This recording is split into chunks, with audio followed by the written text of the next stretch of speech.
Pa evo kažem, na početku odmah profesionalni vozač. Da li sam ja uopće ikad bio profesionalni vozač i što to znači profesionalni vozač biti? Ja to ne znam.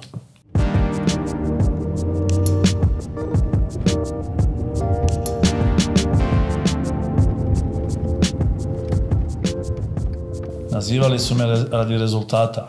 Zato što sam bio uporan, što sam bio bezobrazan prema sebi, a onda i prema drugima. Ako ne cijeniš sebe, ne znaš ni druge. Što se tiče autoutrka i športa i mog nekog cilja, ja sam bio daleko od toga da sam cijenio sebe.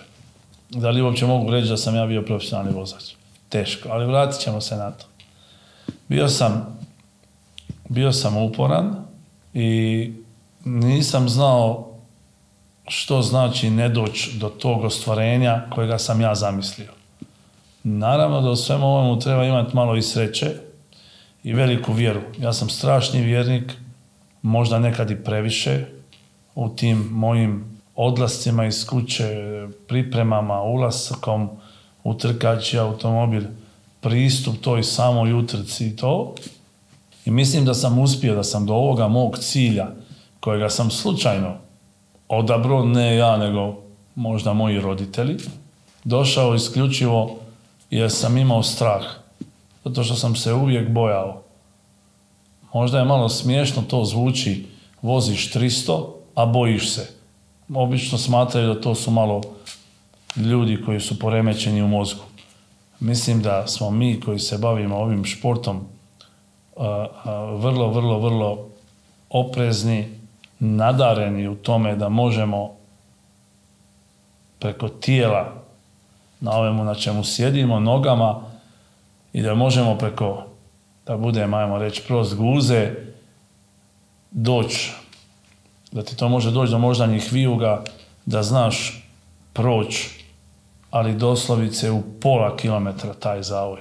Ako je pola više, ideš van, ne završavaš utrku. Ako je pola manje, izgubio si tisućinke. I mislim da je to bio ključni uspjeh. Naravno da ti to, kad si kretao, kad si ulazio u to, da su to bili neki dječački hirovi, ajde idem ja to provat, da nisi tako razmišljao. Ali kad sve vratim nazad, onda vidim da je u biti taj strah mene doveo do rezultata. I dan danas se bojim, bilo što da radim, jumping s mosta ne bi skočio da mi date Zagreb, cijelu Hrvatsku. Znači što je malo možda nenormalno i neprirodno da se ne mogu tamo vezati i skočiti, a dolaziš pred zavoj sa 250-300.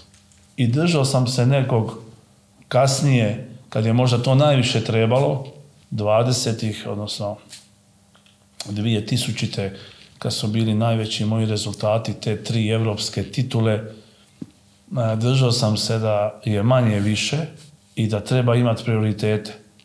U tom mom nastupu prioritet je bio moj auto, moj tim i strašno poštovanje i jedna doza, ponovo se vraćam na taj strah prema možda u tom momentu i nekim protivnicima koje sam možda i znao da ću ih dobiti. Ali baš nekad kad sam se opustio i kad sam to tako doživljavao, pomaknuo sam strah sa strane i izgubio sam. Mislim da je to u mom karijeri bilo ključno, ove 3 stvari. Strah, manje je više i prioritet. Imaj prioritete.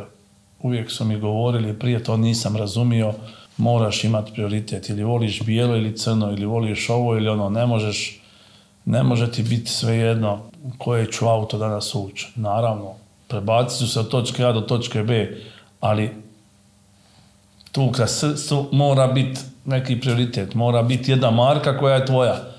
A kako je došlo do svega ovoga? Zašto sam malo prije rekao da su krivi možda roditelji? Zato što tata je bio autoprijevoznik, U kući smo imali 51. 52. auto.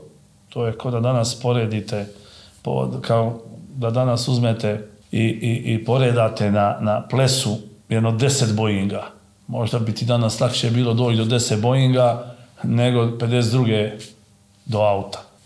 Trebalo je i doći do Njemačke, trebalo ga je odabrati i trebalo ga i dovesti. To je sve bilo drugačije.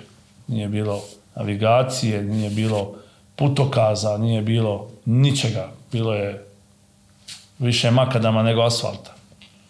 I onda me je tata već sa 3-4 godine stavljao kasnije u kamion koji je uzeo 63. kad sam se ja rodio. I nakon 3 godine, 2-3, stavljao me u skut da držim volan po makadamskoj cesti gdje taj volan je bio skoro i drven, gdje nije bilo hidraulike, gdje je sve preko kamenja treslo, nisi smio unutra staviti ruku, nego sa strane jer odoše prsti. I od tad je krenulo.